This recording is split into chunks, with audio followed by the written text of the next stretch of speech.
Okay, so we're now ready to conclude our discussion of Chapter 3, Factors Affecting Trade in the Global Market. We talked about some of the economic and financial forces that impact global trading, such as devaluation and counter trading. Next up, we're going to take a look at legal and regulatory forces and discuss their impact in the global market.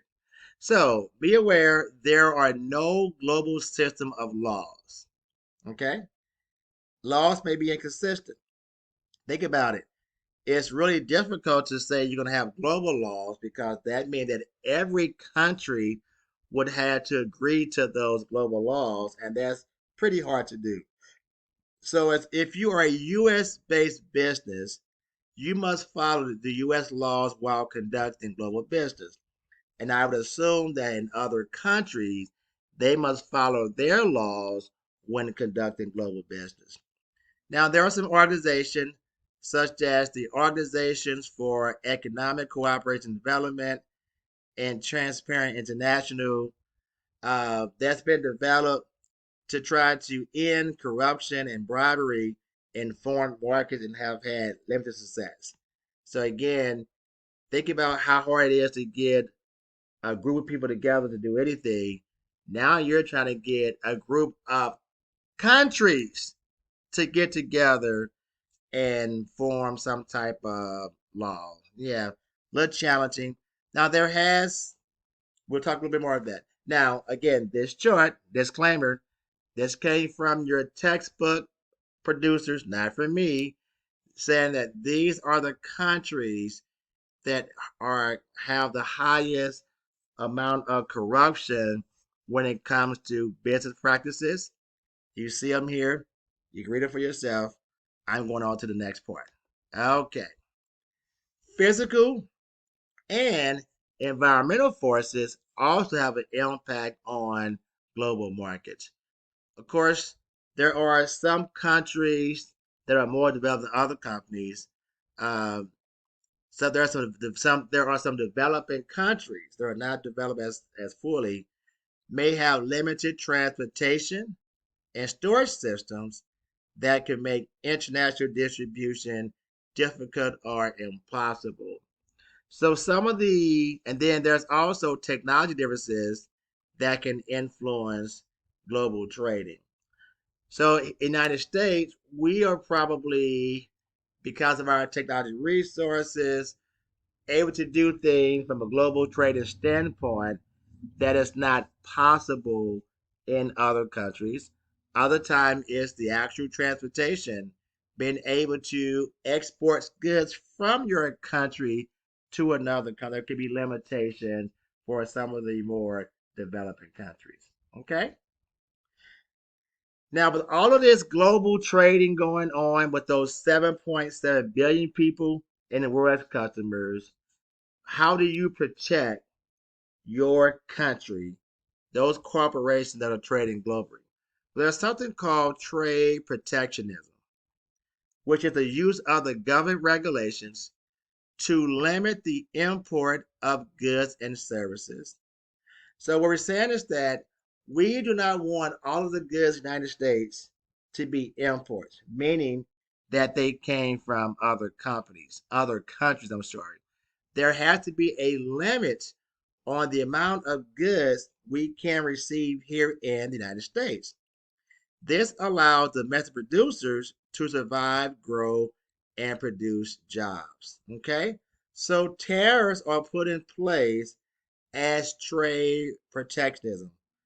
A tariff is a tax imposed on imports, meaning that when other countries are selling products to the United States, there's a tax that they have to pay. That tax is put in place to protect trading. It's a revenue. So for the United States, when other countries sell those products and we pose a tariff on that, those taxes are paid to the United States. It helps to raise money for the government. It also is put in force to try to restrict the amount of imports that we're going to receive so that our own domestic producers can produce their products, make money, and create jobs. Okay? Some workers believe that too many U.S. jobs have been lost due to the growing number of imported products. Should government protect their industries by placing tariffs on imported products? So there are some, but what we're saying here is that do you feel that the government should do more to protect the domestic producers so that we're not buying so many products from other countries, but those products are actually being homegrown? What's your thoughts on that? Give me your feedback. Okay? An import quota is a limit on the number of products in certain categories that a nation can import. So we're saying that yes, we'll buy that product. There's a limit. Only certain many numbers of this product can be imported to the United States. An embargo is a complete ban on the import or export of a certain product or the stopping of all trade with a particular country. Typically, when you have an embargo, it's because of some type of political disagreement. The government of one country doesn't agree with how things are being done in another country. So there were times when the United States were saying we're going to ban certain products coming out of China. Normally, it's because of disagreements between those governmental systems. So non-tariff barriers are not as specific as formal, but can be just as detrimental to free trade. So what we're saying is that if there's an import quota, if embargo is taking place, these factors also have an impact on free trade. Okay. Now there are some organizations that try to help oversee and manage global trading. You have an organization called GATT. That's the General Agreement on Tariffs and Trade. This is an agreement back in 1948 that established an international forum for negotiating mutual reductions in trade restrictions. So basically, they're trying to reduce the number of restrictions that you might see in the global market to expand free market. You probably heard of the WTO, the World Trade Organization. This is an independent entity of 164 member nations, including the United States, of course, whose purpose is to oversee cross border trade issues and global business practices, headquartered in Geneva. So, again, if there's issues between countries when it comes to global trading, the World Trade Organization may step in as a mediator and try to resolve those issues. Okay, almost done. A few common markets. That's when a regional group of countries that have a common external tariff, no internal tariffs, and a coordination of laws to facilitate exchange, also called a trading bloc. So what we're saying is that these countries come together and they're saying that they have similar policies regarding external tariffs, meaning that these are going to be tariffs that they're going to make other countries pay. There's no internal tariffs, and their laws are pretty similar. So, for example, the UE, the European Union, these are the countries within Europe have a common market. The ASEAN is Association of Southeast Asian Nations. So these are countries in Asia that trade with each other. And then COMESA is the common market for Eastern and Southern Africa. So again, these African countries have these type of common markets to stimulate trade amongst those different countries. Okay? Here you have a graph that's showing some of the members of the European Union, whether it's Germany, Belgium, Poland, Finland, Hungary, Romania, etc. And then in the green, you have non-members of the European Union, such as Russia, Ukraine, and other countries. Okay.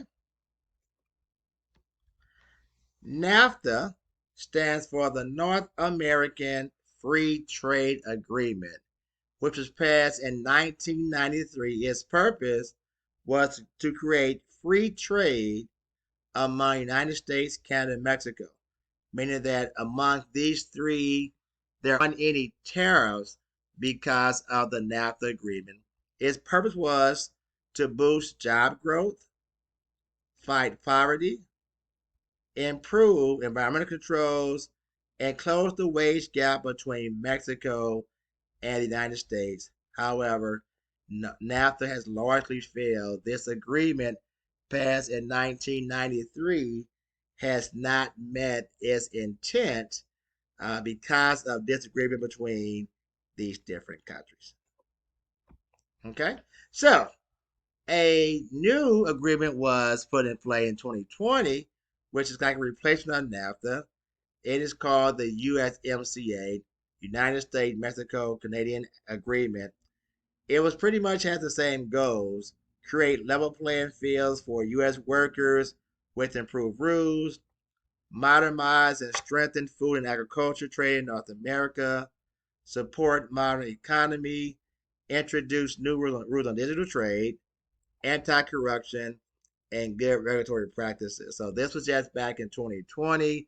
So this particular act is still fairly new. So let's see and hope that this new act will have more success than the previous one.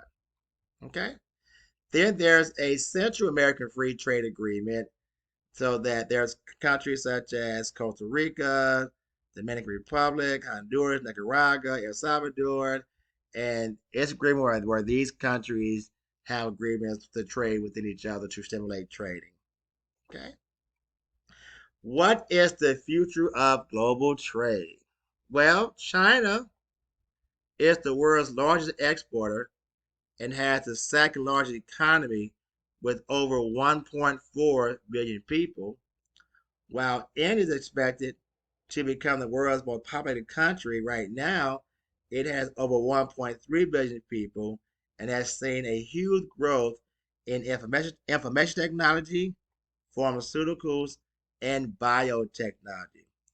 Countries like Russia's economy has slowed and is plagued with political, currency, and social problems, evidenced by the most recent war that they had with the Ukraine. Brazil was expected to dominate the global market as a supplier of raw material, but it has had economic troubles and widespread political corruption that has stopped the growth of Brazil as being a dominating factor within the global market. Okay? So again, I mentioned China. Economy is booming. China has a highly educated middle class with money to spend, and they're emerging, especially in the cities. Many others believe that China will continue its growth and play a major role in the global economy. Are U.S. firms prepared to compete with China? Are they? Again, let me know. So that will conclude our Chapter 3 video lectures. So be sure to complete your Chapter 3 homework and quiz assignments by the due date. Have a great day.